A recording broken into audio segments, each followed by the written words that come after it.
Most people think buying a house is always the smart move.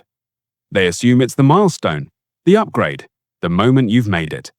But what if buying a house at the wrong time is one of the most expensive financial mistakes you can make? Not because homes are bad investments, but because timing and your personal situation matter far more than people realize. Here's the uncomfortable truth. Home ownership is not a financial goal. It's a financial tool. And like any tool, used at the wrong time, it can do more harm than good. Let's make this real. Meet Alex. Alex is 29, earns $78,000 a year, has $18,000 saved, and is tired of renting. Everywhere he looks, people are buying homes, friends, co-workers, social media. He feels behind. So he starts browsing listings, talks to a lender, and gets pre-approved. The monthly payment? $2,450. It's higher than his rent, but it's building equity, right? So he buys. Fast forward 2 years.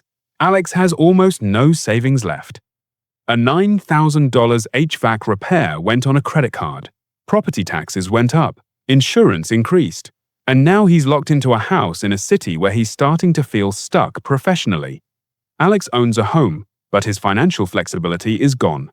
Now meet Jenna. Same age, same income, same city. Jenna is also tempted to buy, but she waits. Instead, she keeps renting for $1,600 a month, invests the difference, and builds her savings to $45,000.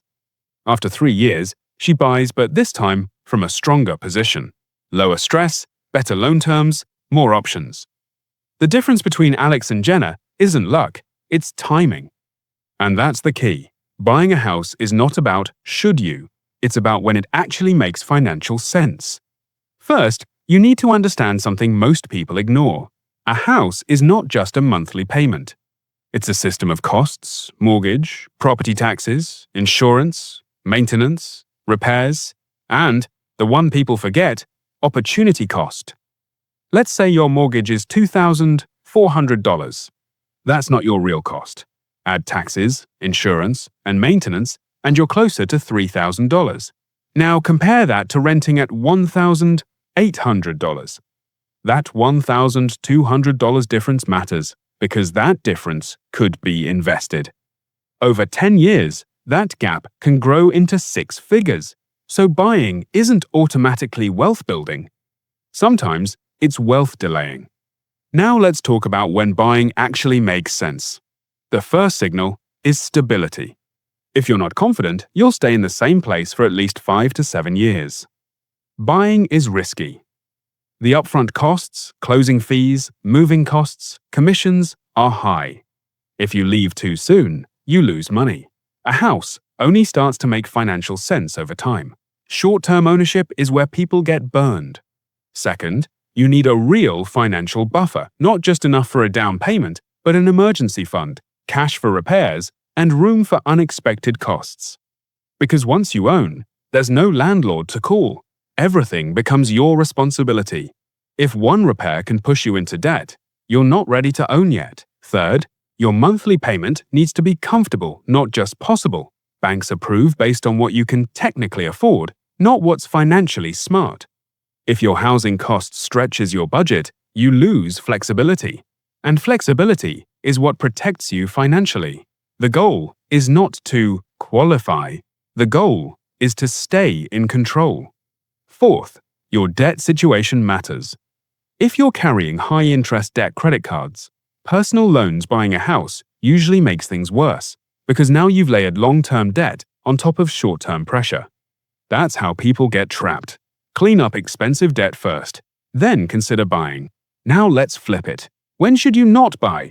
This is where most people make mistakes.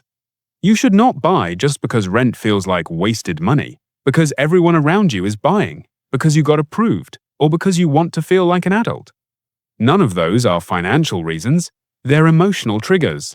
And emotional decisions are where real estate becomes dangerous. Another big one is career uncertainty. If your income isn't stable or you're planning a career shift, buying locks you in. Mobility is valuable, sometimes more valuable than ownership.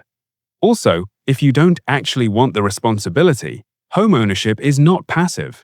It takes time, energy, and money.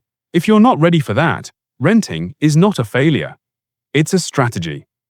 Now, here's the part that changes how you think about this completely. Buying a house is not about maximizing status, it's about optimizing your life. The right time to buy is when ownership improves your financial position and your lifestyle, not just one, both.